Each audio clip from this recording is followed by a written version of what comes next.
ఉమ్మడి నెల్లూరు జిల్లా, తిరుపతి జిల్లా పోలీసులకు, ప్రజలకు, అలాగే ప్రభుత్వ ఉద్యోగస్తులకు, మెగా9 టీవీ యాజమాన్యానికి, సిబ్బందికి, జిల్లా రిపోర్టర్స్ అందరికీ నూతన సంవత్సర మరియు సంక్రాంతి శుభాకాంక్షలు. ఇట్లు Venkatagiri police station circle office సిబ్బంది.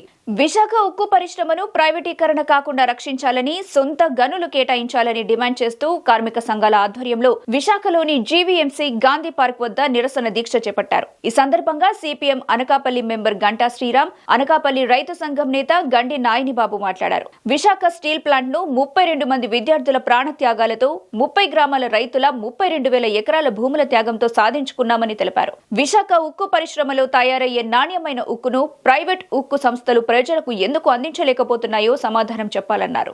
గంటా శ్రీరాము, సిపిఎం పార్టీ అనకాపల్లి జిల్లా సెక్రటరీ మెంబరు. ఈరోజు విశాఖపట్నం ఒక ఆర్థిక రాజధానిగా ఉందంటే అది ఖచ్చితంగా ప్రభుత్వ రంగం, ప్రభుత్వ సెక్టర్ వల్ల ఈరోజు ఉంది. దాన్ని ఈరోజు స్టీల్ ప్లాంట్ ఇలాంటి సంస్థల వల్ల ఈరోజు ఆర్థిక రాజధాని ఉంది. కానీ ఈరోజు కూటమి ప్రభుత్వం రాకముందు ఎన్నికలప్పుడు దీన్ని స్టీల్ ప్లాంట్ ప్రైవేటీకరణ చేయమని చెప్తున్నారు. కానీ ఈరోజు కూటమి వచ్చిన తర్వాత దాని మీద మాట్లాడలేదు. నిన్నే కాక మొన్న మోడీ వచ్చాడు ఇక్కడ, ఖచ్చితంగా దాని గురించి కనీసం మాట్లాడలేదు. ఈరోజు ఎలాగుందంటే ప్రభుత్వ విధానాలు అమ్మకు పెట్టడం కానీ పిన్నమ్మకు పెట్టే విధంగా ఈరోజు అలా చర్యలు ఉన్నాయి. ఎందుకంటే నక్కపల్లిలో ఆ ప్రాంతం వాళ్ళు వద్దన్నప్పటికీ ఆ మెటల్ స్టీల్ ప్లాంట్ పెడతా ఉంటున్నారు. అదేవిధంగా గతంలో కూడా గంగవరం పోటీ పెట్టి మన పోటీ పెట్టారు. ఈరోజు మొత్తం ప్రభుత్వ రంగ సెక్టార్ని మొత్తం ఈరోజు తీసుకెళ్లి ప్రైవేట్ వాళ్ళ చేతులు పెట్టాలని చూస్తున్నారు. ఆ విశాఖ ఆర్థిక రాజధానిని నాశనం చేయడానికి ఈరోజు కూటమి ప్రభుత్వం ప్రయత్నం చేస్తూ ఉంది. దీన్ని సిపిఎం పార్టీగా తీవ్రంగా ఖండిస్తున్నాం.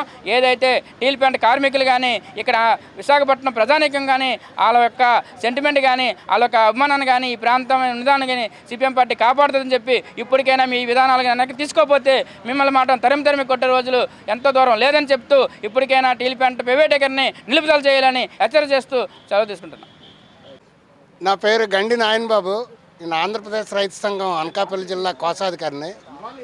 ముఖ్యంగా విశాఖ ఉక్కు ఆంధ్రుల హక్కుని పోరాడి సాధించుకున్నటువంటి విశాఖపట్నం స్టీల్ ప్లాంట్ని అమ్మేయాలని చెప్పి కేంద్ర ప్రభుత్వం గత 4 సంవత్సరాల క్రితం ప్రకటించింది.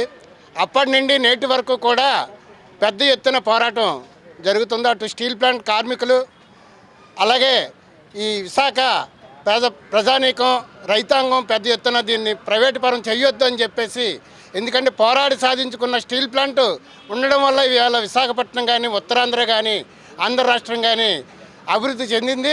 ఈ అభివృద్ధిని ఆటంకపరిచి బడా పెట్టుబడిదారులకి, పెద్దలకి అప్పచెప్పడం కోసం, ఈరోజు కార్పొరేట్ శక్తులకు అప్పచెప్పడం కోసం కేంద్ర బీజేపీ ప్రభుత్వం ప్రయత్నం చేస్తుంది. దానికి ఇక్కడున్న వైఎస్ఆర్సీపీ పార్టీ కానీ, తెలుగుదేశం కానీ, జనసేన పార్టీలు కానీ బీజేపీకి అడుగులకు మడుగులు వచ్చుతూ మోడీ చెప్పిన దాన్ని అమలు చేయడానికి ప్రయత్నం చేస్తున్నారు. విశాఖపట్నం స్టీల్ ప్లాంట్ పోరాడి సాధించుకున్నాం. 32 మంది ప్రాణ త్యాగాలు చేశారు. 22,000 ఎకరాల భూమి రైతులు, 16,500 మంది రైతులు 64 గ్రామాలు ఖాళీ చేసి ఈ భూములు ఇవ్వడం జరిగింది. ఇటువంటి భూముల్లో ఫ్యాక్టరీ వస్తే మా పిల్లలకు ఉద్యోగాలు వస్తాయని చెప్పేసి రైతాంగం ఆ రోజు ఆశపడ్డారు. ఇప్పటికీ 8,000 మంది పైన ఇప్పటికీ నిర్వాసితులకు ఉద్యోగాలు రాలేదు. అటువంటి వాళ్ళకు ఉద్యోగాలు కల్పించాల్సిన బాధ్యత ప్రభుత్వానికి ఉంది. ఆ విధంగా చేయట్లేదు. కేవలం 4,890 కోట్లు పెట్టుబడి పెడితే 54,000 కోట్ల రూపాయలు డివిడెండ్ రూపంలో ప్రభుత్వానికి ఈ స్టీల్ ప్లాంట్ అందించింది. అటువంటి స్టీల్ ప్లాంట్ని అమ్మేస్తే చూస్తూ ఊరుకోం, పోరాడి సాధించుకుంటాం. కార్మిక కర్షక మైత్రితో పెద్ద ఎత్తున దీని మీద పోరాడుతున్నాం. ఇప్పటికే మీకు అందరికీ తెలుసు, ఢిల్లీలో 13 నెలలు రైతాంగం 3 రైతు వ్యతిరేక చట్టాలకు వ్యతిరేకంగా పోరాడారు. రైతులకు అండగా కార్మికులు నిలబడ్డారు. ఆ విధంగా 3 చట్టాలు రద్దు చేసుకున్నాం. అదే స్ఫూర్తితో ఈ విశాఖ స్టీల్ ప్లాంట్ని ప్రైవేటు పరం కానివ్వకుండా అడ్డుకునేదానికి రైతులు, కార్మికులు ఐకమత్యంగా ఈ పోరాటాన్ని ముందుకు తీసుకెళ్తామని చెప్పి దీని ద్వారా మీకు తెలియజేస్తాం.